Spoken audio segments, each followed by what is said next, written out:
be of a help to you as you get ready to really handle finances in a way you've never handled finances before, except for the veterans that are here. So we're going to talk about managing money God's way. I know as a missionary, you want to invest as much of the money that God entrusts to you as possible in the people God has called you to reach. I mean, isn't that goal, your entire goal is we want to raise as much money as we can for the purpose of putting it into the people that God has called us to reach. You have surrendered to God's call in your life.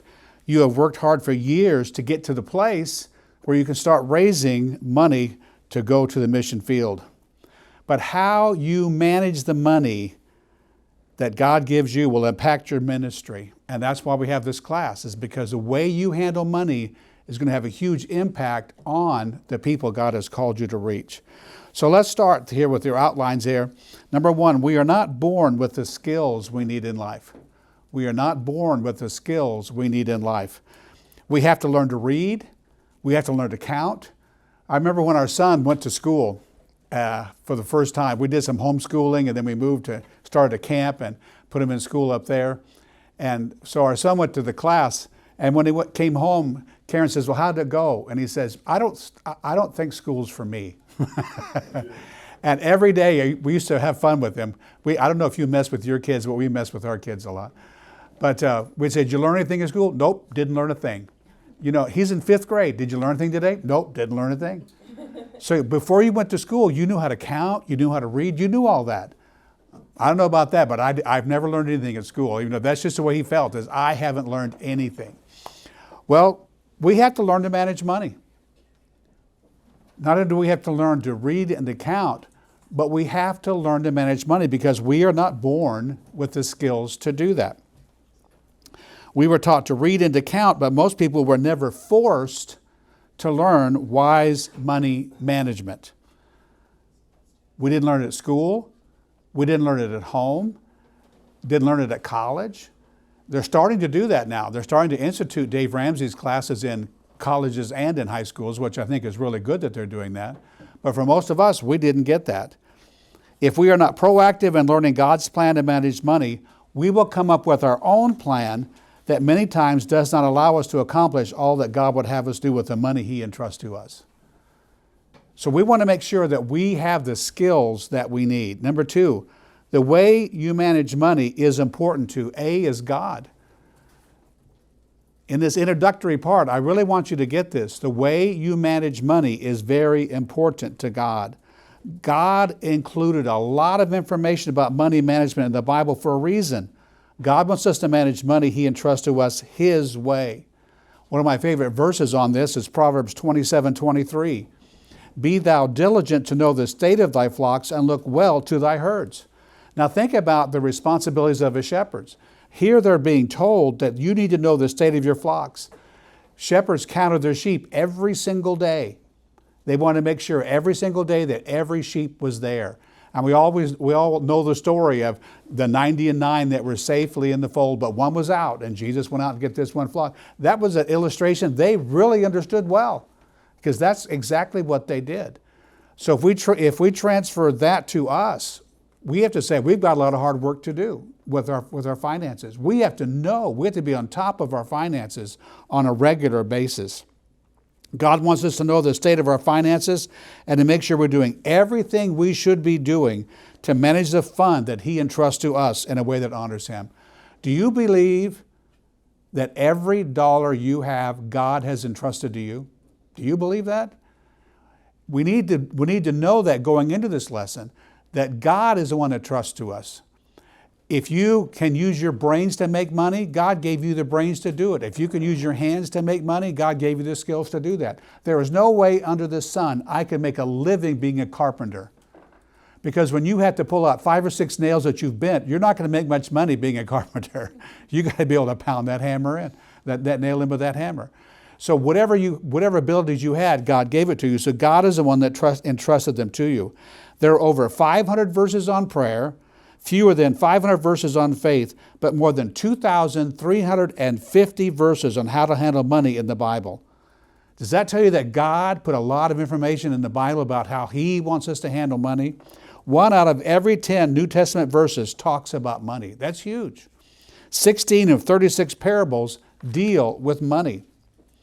The Lord said so much about money because it's the primary competitor with Christ for the lordship of our lives. And we know these verses very well.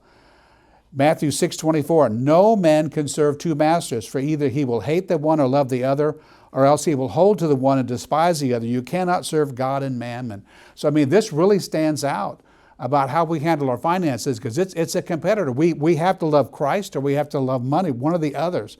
Mammon talks about materialism or wealth or money. In fact, Jesus equates how we view money on how much he entrusts us with the real issues of life. Luke 16:11, if therefore you have not been faithful in the unrighteous mammon, if you haven't been faithful with the wealth and the things of this world, who will commit to you the true riches? Well, that's a powerful verse. Jesus is saying money is a big deal in how we handle that money. Faithfulness in handling money is very important to God. And he's saying to us in this verse, it's impossible for us to serve money, even in a small way, and still completely and totally serve the Lord or be entrusted with the true riches. Number 2, God is interested in us and the money he entrusts to us. He is interested in how we secure money. God is interested how we secure money. God wants us to be very honorable in the ways we secure money. Remember in Proverbs, it talks about a businessman who doesn't have just weights. So here's a businessman and he's got fake weights so that he can make more money. What is the Bible telling us? That God is very concerned about how we secure money. I like this quote. I don't know who said it, but I saw it this year and I really liked it. Your support is your channel, but your source is God. And that should really tell us that we've got to make sure that when we raise money in an honorable way. Proverbs 16:8 says, better is a little with righteousness than great revenues without right. We want to make sure that what we do is right. Because you can do the right thing the wrong way, can't you? When I think of that, I think of David getting the ark. And when he didn't do it the right way, somebody died. Man, that's a big deal. Was David doing a good thing? Yeah. His heart was right. He was trying to do what was right, but he did it the wrong way, and somebody died. So we have to make sure that we understand God is concerned about how we secure money. B, God is concerned about how we spend money. God is concerned about how we spend money. By the time we get done this morning, you're going to see that every financial decision is a spiritual decision. The way you spend money is spiritual. You're going to see that by the end of this day. God is interested in how we save money. Remember the book of Proverbs? It talks about that a good man leaves an inheritance to his grandchildren. The only way you can leave an inheritance to your grandchildren is if you've saved something. Something has been saved. And D, how you share money. God is interested about how you share money. God wants us to be as generous with him and others as he is with us. God wants us to be a generous person. So God is very interested in how we spend money. The Lord also talked so much about money because he knew how big a part money plays in our life. Because we do spend a significant amount of our time centered on money. The average person works 40 hours a week just for the sake of getting the money that they need to live. Added to that's all the time we spend talking about money and worrying about money and trying to figure out how we're going to pay our bills and all that kind of stuff. We spend a lot of time around money. But fortunately, God has prepared us adequately for this task by giving us the Bible as his blueprint for money management. And that's what we're going to be going over this morning, is God's blueprint for managing money. This is a man's blueprint. This is God's blueprint. B, supporters. The way you manage your money is important to God, but it's also important to your supporters. Now, I told the people in the class yesterday, and we have a couple different added couples here, so I'll make the same statement to you guys. I don't come to you as a missionary. I come to you as a pastor. I pastored a church in Ventura, and we were a heavy giving mission family. We went to the Philippines a couple times and had some time-challenged chickens. But as a pastor, I want you to know that I was very concerned about how you managed your money. Because you came to my church and you asked me to support you. So we gave you money to do what you told me you were going to do. And what you told me you were going to do was to use the money to reach the people God has called you to. Now, you got to pay your rent, you got to have food, you got to have all those things. I'm not against going out to dinner, I'm not against going on vacations, we're not talking about anything like that. But we're just talking about that the money that I gave you, you managed the best that you could to reach the people that God had called you to reach. And I want you to know something. I want you to know who really raises missions funds, okay? You know who really raises mission funds? Pastors. You just came to me and asked me to give you the money that I had raised. Because you all know that some pastors are very missions minded and other pastors aren't. So first of all, that pastor has to have a passion for missions. Secondly, he's got to have the boldness to go before his people and ask them to sacrificially give to missions, which is not going to help his bottom line at all in paying the bills for the church. But by the way, I think it's biblical and we're commanded to do it, okay? So it's not an option. I just want to make sure you know that. But still, I know pastors that don't do that. I know pastors who don't say they're going to sacrificially give to missions. I know pastors who cut off all their missionaries during a building project. So if you're going to a church, the person that really raised that money was the pastor. And so you came to a pastor and said, I want some of the money that you have raised for missions. And if you give me this money, I'm going to do this with it. I'm going to go to this country and I'm going to start a church and I'm going to go soul winning and I'm going to do camps and all this other kind of stuff. That's what you told me you were going to do. My wife and I have been to 48 countries visiting missionaries. And my wife and I have seen missionaries who were not investing the money I gave them in missions. We went to see a missionary one time whose missionary letters looked great. And when we got there, they picked us up at the airport, took us to a motel, and he says, what do you want to do? I says, well, I want to see your church. I want to see the people of your church. And I'd said all this before. And he said, well, right now, we don't really have a church building. I said, yeah, that happens all the time. Are you renting something? No. Well, can't you have we're going to be here 3 days, 4 days. Can't you bring the people to your house so we could have just us and meet them? Well, we'll pay for the dinner. He didn't have one person, not one. The only thing he could do was take us to a restaurant where he had talked to the manager about the Lord one time. That was it. He ended up coming off the mission field because of the stink that I caused. His letters didn't say that. It was devastating. I'm concerned as a pastor that you manage your money in a way that accomplishes what you told me you were going to accomplish. So it's important to your supporters. If a pastor feels like you are not managing your money well, he may not raise your support when he raises the support of other missionaries. Let me tell you something. I talk to pastors all the time. When I was pastoring, now because my job is training and coaching missionaries, so pastors talk to me all the time about missions. And they tell me, I've got a list. I have a list of my missionaries, and we can raise support. These are the missionaries we raise their support for. These are the missionaries we don't. You know why? Because they don't see them doing something on the mission field with the money they have given them. They don't see something taking place.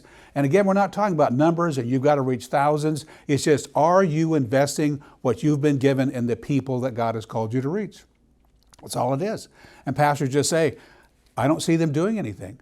And again, my wife and I have been on the mission field and see what a lot of missionaries do in the mission field, and they're not doing anything. We were visiting with the couple and they were so frustrated, and I said, well, have you tried this? Yeah, we tried that, didn't work. Have you tried this? We tried that, it didn't work. What are you doing? And he just said, well, we just faithfully show up at the church every Sunday morning and hope that something happens. That didn't happen here in the United States, let alone on the mission field. Okay? So pastors know these things. This is going to affect your future support. If a pastor feels like you are not managing your money well, he may not give to a project. I can give you names of pastors who have given me the names of their missionaries that they have stopped giving project money to. They said, we don't trust them. We have given them project money to build a building, to buy a van, to send kids to camp, and it's not happening. And they're too kind-hearted to cut them off, but they're not going to give you a dime in project money. So it is important to your supporters. C, to your ministry. Whatever ministry you start or be a part of will be impacted by the way you manage money. The way you manage money is going to affect your ministry. If you do not manage ministry money well, it will have a negative impact on your ministry because you're not going to have what you could have. If you do not manage money well, you are not a good example for the people who are going to be a part of your ministry. They need to see you being the example. Remember, we're talking about God's plan for our finances, not man's plan. So you need to exemplify God's plan for money management to the people that you're going to reach. D, it's important to your family. Your spouse will be impacted by the way you manage money. Husband or wife, either way. The way we manage money will affect your spouse. Your children will be impacted by the way that you manage money. So it's important to your family. And then E, it's important to you. It's important to you. Think of all the work you will do to raise the funds you need to reach the people God has called you to reach. Let me give you a few statistics about what missionaries do to raise funds to be a missionary. This is from Global Partners that the Mission Office put out a couple of years ago. Missionaries on deputation drove 103,429 miles and experienced 5 breakdowns. I know of a missionary who felt extremely blessed because a person gave them an RV to be able to take on deputation. Just said, it's ours, you just use it, you got it until you go on the field. They thought it was wonderful. They were driving somewhere in a storm. Lightning struck the RV and blew out the electronics in the RV. And the people just said, well, we got to bring it back and fix it. Just like that, he no longer had an RV. He had to be paying for motels and all that kind of stuff. Just all of a sudden, took 3 months to fix that vent where he could have it back. And all of a sudden, he had to pay the bills for that. So you go through a lot. Missionaries on deputation make 3,686 phone calls to set up appointments with pastors. Missionaries on deputation visited 156 churches, of which 59 took them on for support. And I don't think you want to spend extra months on the road to raise money because you did not manage the money well that God provided. I don't think you want to face constant financial pressure on the mission field because you do not manage the support you receive well. I don't think you want to do those things. In these classes, we're going to look at 3 financial plans. And from my years of coaching missionaries in finances, I know that missionaries use all 3 of these plans. I'm going to show you the 3 plans and which one's the right plan. Now, my background in finances is we had Dave Ramsey in our church. Even before that, all the way back to Ron Blue and Crown Ministries, I've been teaching finances in churches. Dave Ramsey came on with the Better course, so then I switched to Dave Ramsey's curriculum. I use it in my church. I went to Tennessee, and I'm a certified master financial coach with the Dave Ramsey organization. So I've learned all of this. I've lived it my whole life. We've never been in debt, my wife and I, and we're so glad that we never struggled with that. But I have coached pastors. I've helped churches get out of financial debt. I've helped put churches on budgets. I've done individuals for years and years and years, and now I spend my time with just primarily missionaries. And I've talked to hundreds of missionaries about their finances. I do this here. I do this at my house. I do this online. I do this all the time with missionaries. So I can tell you from experience that these 3 plans we're going to go over today, I've seen missionaries on all 3 of these plans. I'm going to show you the 2 plans that are not good first, and then the last plan, which is good, which will be the last part of the day. But my goal in this lesson is to get you on plan 3. But we're going to start with plan number 1. Plan number 1 for finances is spend more than you earn. Spend more than you earn. Now, most people would never say they intentionally spend more than they earn. Nobody would ever say that. What happens is, without a financial plan, they have no idea how much money comes in or how much money goes out. And they just end up on this plan that it takes debt to make everything work. It takes charging to make everything work. And that means that your plan is, I'm going to spend more money than I bring in. As long as they can pay their basic expenses and their credit card bill, they think they're financially fine. They have financial goals like buying a house or having enough to retire when the time comes, but most of the time those goals are never reached because their debt won't let them do that. The problem is they have no financial plan in place to reach any financial goals. Number 2, there are 5 ways people manage money. And as I go over these, you can decide which one of these 5 ways to manage money that you have. Some people are apathetic. They're apathetic. I have no financial plan. I just live from day to day. And in all honesty, I had a missionary tell me one time, the Bible says in Matthew 6:34, take no thought for tomorrow. And I believe that. If God gets me through today, He'll get me through tomorrow. And they have no financial plan. You're going to see that that's not what that verse is saying at all as we get farther into this lesson. B is the procrastinator. I will get a handle on my finances once this or that happens and everything settles down. I couldn't be on a budget while I was in college because I was in college and nobody can budget in college. And I couldn't budget very well as I was an intern in a church because churches don't pay you very well. And I can't budget now because I'm on deputation. But a procrastinator always has a reason why they can't do something. C is victim. I'm okay handling money, but bad stuff just seems to happen to me all the time. Now, let me put that mindset to rest. Bad stuff happens to everybody all the time. All the time. That's why Dave Ramsey put together the emergency fund, because an emergency always comes up. But a good planner can know what to do when that happens and are prepared to take care of that. Don't be a victim. Now again, I come to you as a pastor who has read tons of missionary letters. And a lot of missionaries write victim missionary letters. I need these finances because of this or that came up. Well, you know, there's things in life you need to plan for. I took my kids to the dentist and they have some dental bills. Yeah, I'm a pastor. I have kids. My kids have dental bills. And I don't stand up in my church and say, I took my kids to the dentist and I need you guys to give me the money to pay for my dentist. You know what my people in my church would say? I have dental bills. I don't have anybody I can go to and say, I took my kids to the... You have to plan for dental bills. Yet missionary letters are filled with things that should be planned for.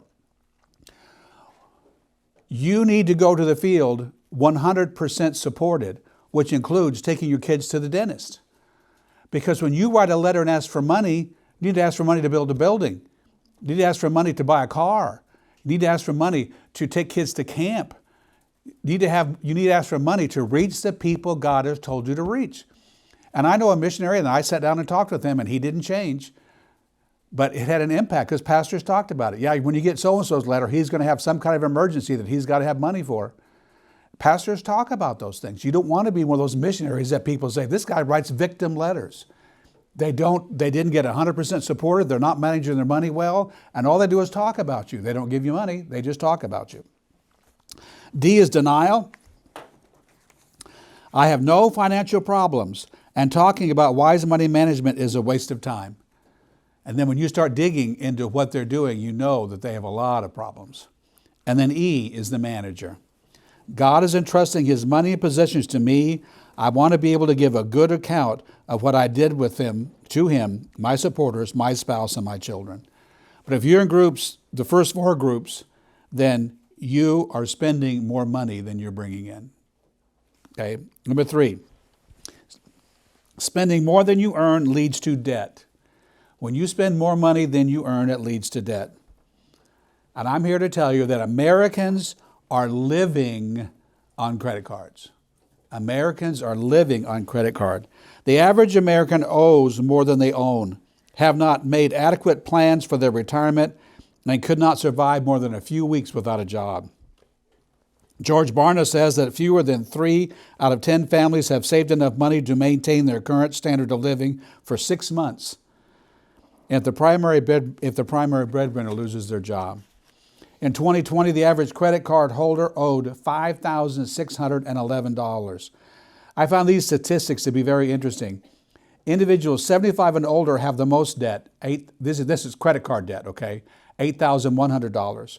Those under 35 had the least debt, $3,700. Those figures do not include mortgages or car loans. When all debt is added, the average American is over $90,000 in debt. Now look at A and B there. B is, if you're 35 or under, the average is $3,700 in credit card debt. Remember, there's other debt than that, but in credit card debt. If you're 75 and older, it's $8,100. What does that tell you? that tells you they never learned to get off of their credit cards. Their debt just increased. And people who do not have a plan just increase their debt because they don't know anything else to do. E, when people think they owe on what people think they owe on credit cards and what they actually owe is often vastly different. One study published years ago stated the following: $4,492. That's what the average individual credit card debt holder said was their credit card debt. Okay, so they took a survey and said, "What is your debt?" And that's what they wrote down. $7,134, the average individual credit card debt according to the credit card company. So they said they were in this much in debt, but because you have more than one credit card and you don't sit down and add those things up. Now I want to say that some of these statistics I'll give you, the averages on credit card debt and all that kind of stuff are differing. Some of these, one of the reasons is sometimes when surveys are done, it's only talking about credit card debt, and some of the surveys that are done talks about overall debt. So it's hard to match all those figures. But when you see that people almost have twice as much debt as they think they have because they're not keeping track of what's going on. Sadly, this illustrates that most people never pay off their credit cards and continue to live beyond their means well after retiring. I give you an example here. Mary and John need to purchase some much-needed kitchen appliances. As usual, they have no savings, so they charge $6,500 on their credit card for the appliances. They pay only the minimum payment on their credit card. If they do that, it will take them 28 years to pay off their appliances. The amount charged was $6,500, but the amount they will pay off with the charge and the interest is $14,584. That's $8,048 in interest for those, which is more than with the initial cost. If it took them 28 years to pay off their appliances, more than likely, at some time during the 28 years it took them to pay off their appliances, the appliances have broken down and another purchase for kitchen appliances has been made and more likely charged. They could easily be paying off 2 or 3 sets of kitchen appliances at one time. This is why most people will always be in credit card debt. Isn't that a sad story? But that's this common story about people who spend more than they earn. 25% of every dollar spent in America is used to service credit card debt. To me, that is absolutely huge. Absolutely huge. B, credit card companies spend millions of dollars to convince us that we cannot and should not live without credit card debt. There is a massive campaign on credit card companies, I'm going to show you why in a minute, to get you to charge as much as they can get you to charge. Credit card companies link happiness and joy to charging whatever we want. Now think about some credit card commercials you've seen on TV. And what does it show? It shows people on vacation, saying, my credit card made all this possible. So they make it look like that credit cards free you and help you do, but they don't free you. Credit card companies link happiness and joy to charging whatever we want, whenever we want it, when in actuality the stress caused by debt is a leading cause of stress in people's lives. Debt has huge stress. The debt caused by easy availability of credit causes far more stress than the happiness or joy of impulse buying. Credit card companies have one goal: to get you to get as much of your money as they can. So their strategy is to give you good reasons to give them your hard-earned funds. And that's what you need to think of. When you pay interest, you're giving them your hard-earned funds. You're giving them that money that you spent hours on the phone making phone calls, all that time on the road driving, all the motels and the food. You're giving them all that money you raised doing that instead of keeping it for yourself and for ministry. Here's a look at the behind-the-scenes truth of credit card debt. Proverbs 21 says, "The blessing of the Lord that maketh rich, and he addeth no sorrow with it." When God gives you something, he addeth no sorrow. Credit card companies add sorrows. The average household credit card debt pays a total of $1,292 in credit card interest per year, okay? Now, I'm going to show you these figures in a minute in a chart that'll be in your outlines. But the average person pays $1,292 a year. The average interest rates for credit cards the week of May 31st, 2023. Now this to me is highway robbery. But the average credit card interest rate is 20.63%. That's the average credit card interest. That is massive. The average interest rates for poor credit is 29.9% to 35.99%. That's almost 40% if you have a bad credit rating. Most people say, but I don't pay 20.63% interest. And that's because a lot of cards have introductory rates as low as 0. And people never notice when the interest kicks in and don't check it and don't look at it. Now here's the questions for you right now. I want you to fill out these blanks. How much credit card debt do you have? So fill that in. Nobody's going to see it but you. I'll never look at this stuff. But I want you to put that in right now. How much credit card debt do you have right now? So put that in your outlines. Next, what is the interest rate on your credit cards? I want you to put that down. What is the interest on your credit cards? Number 3, how much student loan debt do you have? And number 4, what is your total indebtedness, including credit cards, student loans, car, mortgage, personal loans, etc.? What's your total debt? Now, a lot of you couldn't do that. You don't know how much you have in credit card debt. You don't know what your interest rate is. You probably do know what your student loan is, but you probably don't know number 4. When you add them all up, what is it? Because it scares you to death to know that. Remember what the Bible says? Know the state of your flocks. It's your job to know. It's biblical for you to know these things. Now I put that chart in your notes. Let me go over this chart. Let's say you're paying $1,000 a year in credit card interest. Remember the average is $1,200, but you're paying $1,000 in credit card interest. $1,000 is $83.33 a month, and most Americans just write off the fact that they pay $83.33 a month, and that's just the cost of living, okay?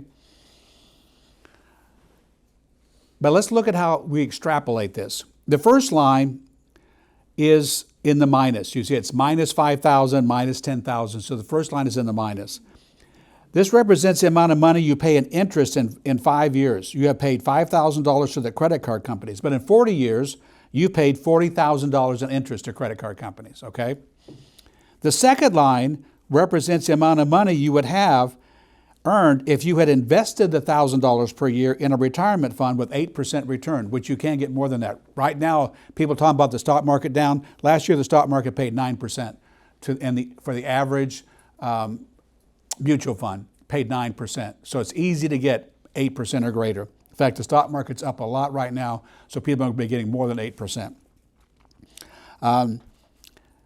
This is the same $1,000 you were paying the credit card company, so it's the same money you've been paying out. But now you said, I'm going to get rid of my debt and I'm going to put that money I was spending on interest into a retirement fund. And you can see that after 5 years, you've got $6,000. But you can see after 40 years, you have $270,000. You have $250,000 in a retirement fund solely funded by the interest that you were paying on credit cards. Missionaries tell me all the time, I can't afford a retirement account. For most people, that's why right there. It's because the money that's going into interest, you can see what you could have earned. Now, look at the third line. The third line is what the credit card company made off of your $1,000 a year. Because they took your $1,000 in interest and reinvested that into other people who were charging on their credit card, making interest upon interest upon interest. After 5 years, a credit card company made $7,000. Look at after 40 years. Credit card companies made $2 million from you. From you. They made $2 million because they took your money and they didn't go out and spend it and charge it and pay interest. They just invested it in the people paying interest. Do you see why credit cards work so hard to get your money? They're going to make $2 million in 40 years from you. So they're going to do everything in their power to make sure that you charge because they're going to get that interest from you. D, questions that reveal your financial direction. This tells you where you're going, especially if you're on this plan of spending more than you earn. Are you charging items that you used to pay cash for? Are your expenses growing faster than your income? Are you dipping into savings to pay regular monthly bills? Are you approaching the limits of your credit cards? Do you make the minimum payment on your loans and credit cards each month? Do you ever pay off your credit cards? This lets you know where you're headed financially by the questions that you give to those questions, the answers you give to those questions. E, debt is a way of life in our world. And this is why most people get involved in this, because this is all their parents knew. This is all they've seen advertised. That's all they know. Most people you know live on debt. Some don't know any other way to live.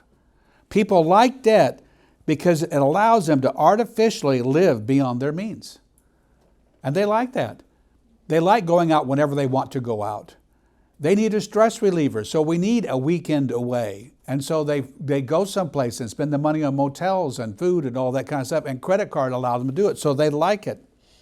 It's easy for you to participate in what your world thinks is normal. Unfortunately, we go along to get along. We do what everybody else is doing, even if it makes no sense.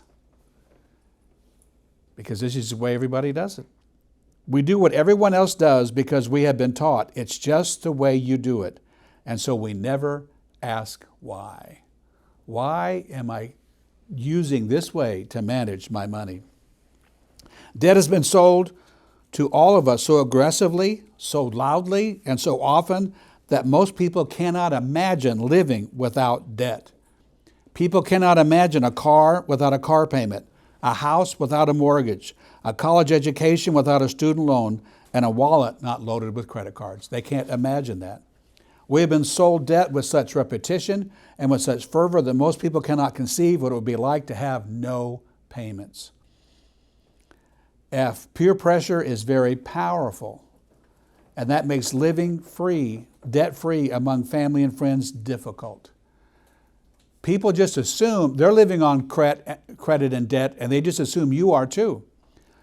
No, we can't go out to dinner with you tonight because we are scaling down is a painful statement to make to family and friends. You don't want to do that. You want to go along to get along. Hey, let's go get some dinner.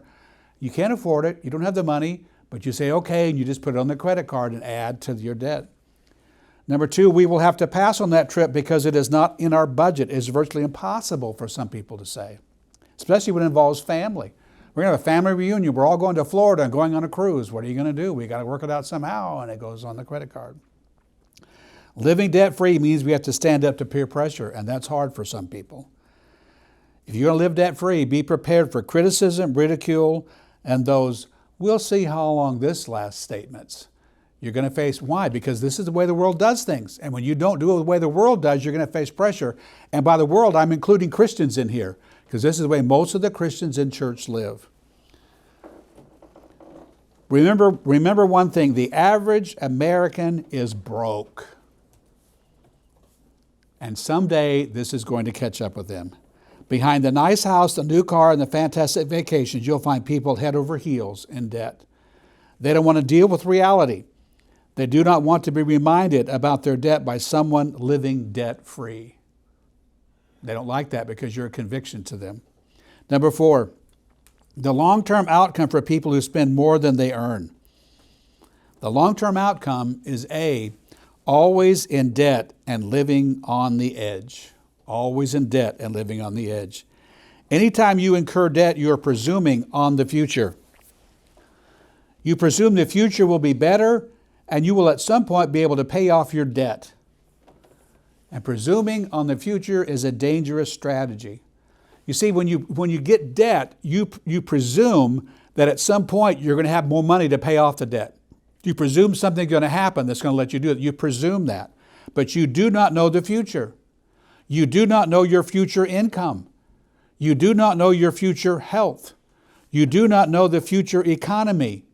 You do not know the future job situation. You do not know the future fluctuations in currency exchanges. What you will learn to deal with is constant currency exchange rates. You do not know if you will have to suddenly leave the country. Remember Ukraine?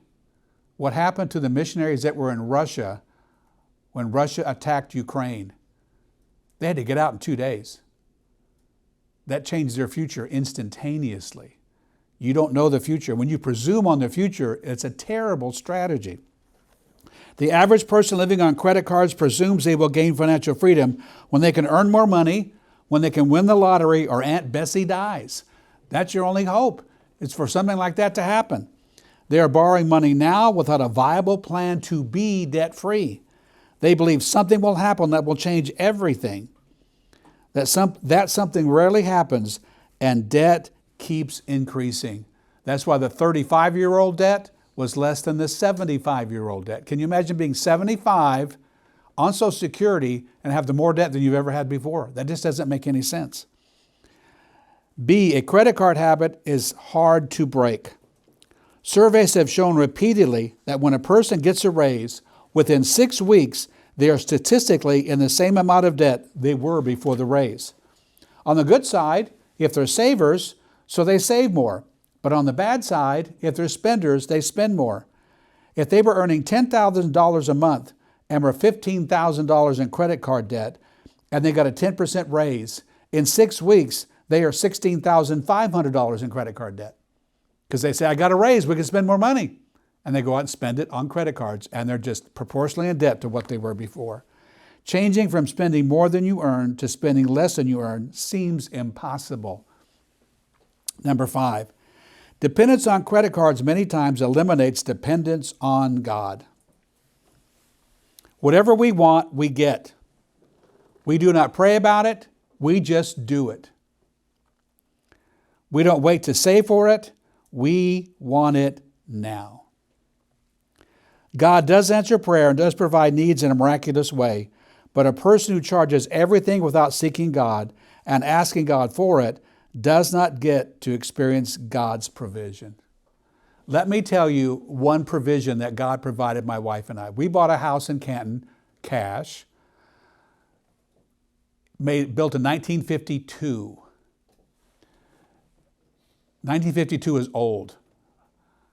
A lot of problems with the house. We knew that going in, but we knew we'd slowly fix it. And the master bedroom was an ugly, ugly shower. Old tile.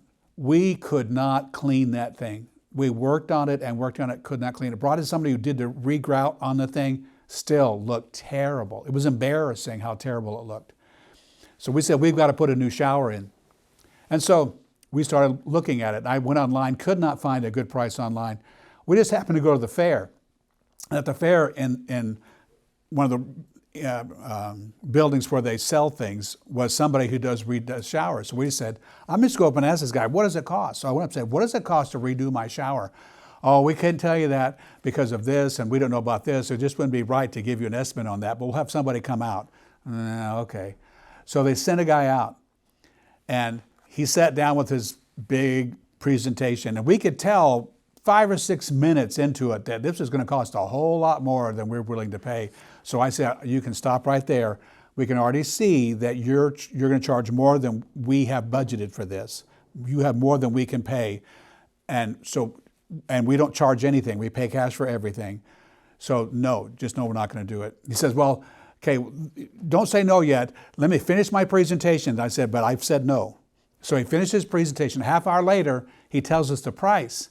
$16,000 to redo our shower. And said, remember, I told you that this was going to cost more than we have. That's not a problem. We can put this on payments. And I said, we pay cash for everything. If we can't pay cash, we don't do it. And he didn't know what to say because he'd never faced that before. No, we're just not going to do it. We can't pay cash for that. So he left. That was in October. In January, the hot water faucet on the shower stopped working. You turn it on, it really wouldn't get warm. We have a home warranty. So we called them, they came out and they said, this is a leak, we don't fix leaks. I said, it's not leaking, there's nothing coming out.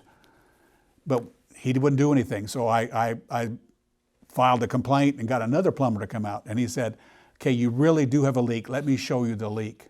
The leak was a pinhole leak. So the water wasn't actually coming out, it was just getting somewhat wet, and because it was copper, it started getting all green. You've seen copper get green? It was getting all green. And that green stuff had gone inside the valve and was blocking the hot water from coming out. And he said, your home warranty will not pay for this, but your insurance will. So they filed the papers. Our bathroom was a tile floor, tile walls, it was all tile. They had to break into the tile. And when you break into the tile, You have to take everything down to studs. So they went in that bathroom, they took everything down to studs, put a new shower in, put new walls in, put new flooring in. The cost was over $20,000. The insurance paid every dime. Didn't cost us 10 cents to get all that done. God took care of it. Now, I honestly believe that every one of you could tell a story about when God took care of something. I honestly believe every one of you could do that. But a lot of times we don't give God the time. We don't give Him the time because we just go out and charge it. Okay, number 6, debt reduction principles. We've talked about some of the problems of plan number 1, and now we'll talk about some debt reduction principles. A is stop the bleeding. Once you really get a hold of this concept,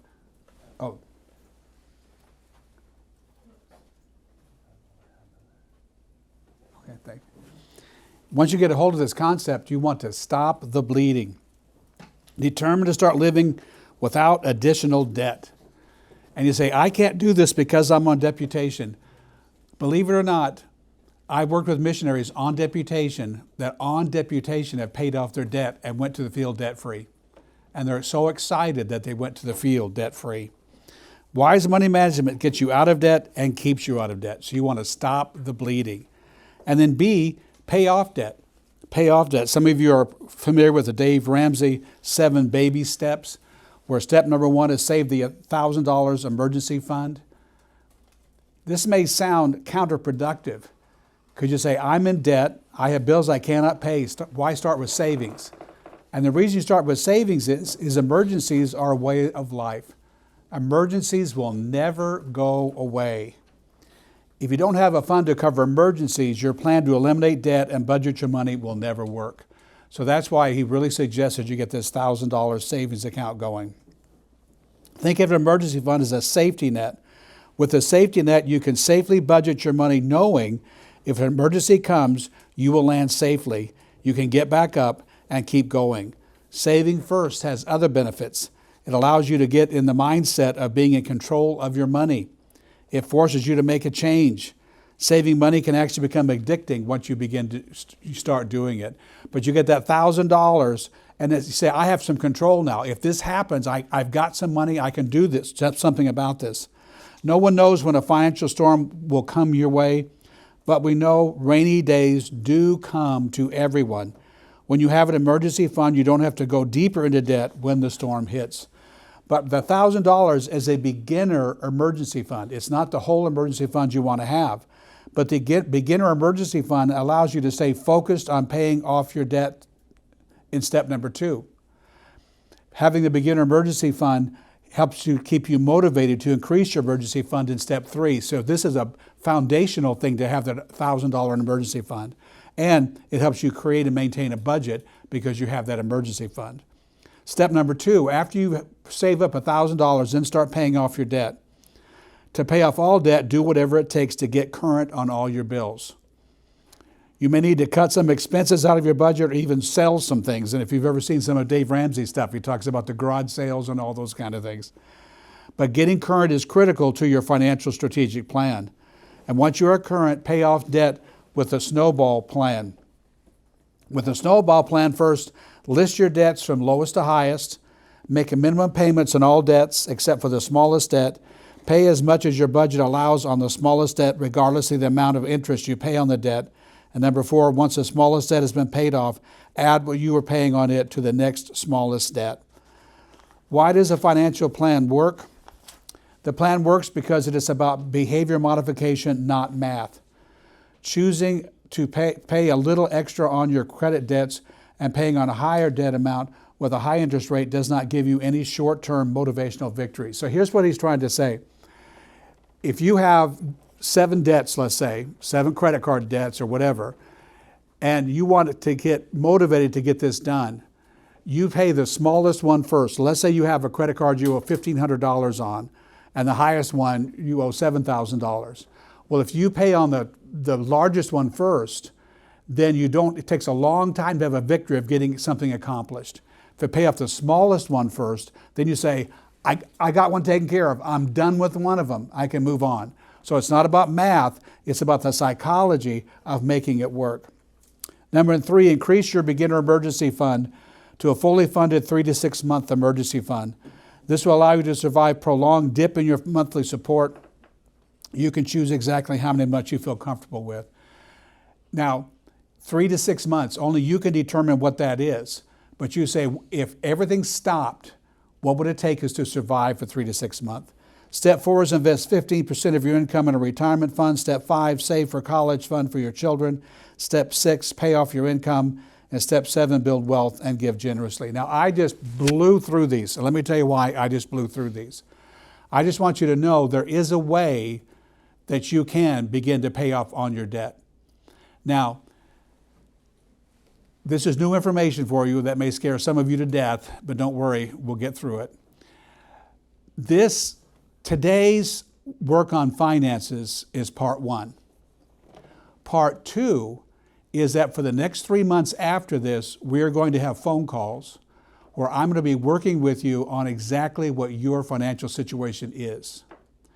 Now, I am not an employee of the mission office. So the mission office will not know anything about what we talk about. All the mission office wants from me is a phone call that says every missionary completed the 3 months of financial coaching. That's all they want. They don't know the ins and outs of what we do. But we will work on this. And I blow through this that I just read to you because some of you have debt, some of you don't have debt. Those of you that have debt, I will spend time going over these 7 steps. Those that do not have debt, we don't need to work on this. So you understand why I just kind of just blew through that. So after when this is over, and we'll do this in the last session of today, we'll start talking about what the assignments are going to be. But we're going to work with you for the next 3 months. 3 months usually averages 3 to 5 calls, just depending on how far we make in a call, how much you accomplish, and that kind of stuff. But it's got to be done by January 1st. We'll start in September. We'll hopefully get through September, October, November, because I know the holidays get kind of rough, but we have to be done by January 1st. So whatever financial situation you're in, we went through 7 steps. I actually have missionaries that I work with steps 6 and 7 on because that's where they are. When I asked the question to these missionaries, and they were about 35, he'd been a fireman and she'd been in business. And I said, okay, what do you have, say, for retirement? He said, $2 million. I said, okay, we don't need to work on that. we can work around that if we can. But what I do is I find out where you are in these 7 steps, and then we start working through it, which means that we'll say, okay, do you have an emergency fund? Okay, what about your debt? Well, let's start working on paying off that. And I am dead serious when I say that missionaries actually pay off their debt while they're on deputation. Now, a lot of them don't get all of them paid off, but I've had some very high debts paid off during deputation. It's something exciting that happens when you decide to get on God's plan for finances, and God just blesses in ways that we never thought He was going to bless. So I can't say you will get all your debt paid off. I don't know what your debt is. I don't know what your support level is. I don't know when you're going. I'm making this up, okay? I know this couple right here goes back Monday. It would be hard if they were $10,000 in debt to have it paid off by Monday. I don't know what their debt is, so I'm just making that up. So I don't know your individual situation, okay? But those 7 steps we will be working on over the next 3 months. C, create and maintain a budget. People resist budgeting. They don't want anything to do with budgeting. People ask for help with their debt or wonder how they're going to save more, but they do not ask how to create and maintain a budget. Don't realize that the budget is foundational. Know the state of your flocks, and a budget helps you know the state of your flocks. B, fact, a budget is a foundation that will take care of all of a person's financial problems and goals, but you've got to have that budget to do it. And we will work on a budget that will work for you in the next 3 months. So in the next 3 months, we're going to say, okay, let's look at your finances and see what we can put you on. In the 4th session today, we're going to show you some of the forms that we're going to be going over, showing you some of the assignments you're going to have, so that you will be able to put a budget together. We are only going to work on your personal budget, but this will transfer to a ministry budget. Some of you are going to be in charge of a ministry budget. You're going to have a church, you're going to have a college, you're going to have a camp, you're going to have an orphanage, you're going to have something where you have to operate a budget with a spreadsheet. And by the time this is over, you're going to be able to do a spreadsheet for a ministry budget. Well, like I said, the principles we go over the personal budget will transfer to that, because I want you to know how to take care of money, especially when it's not yours.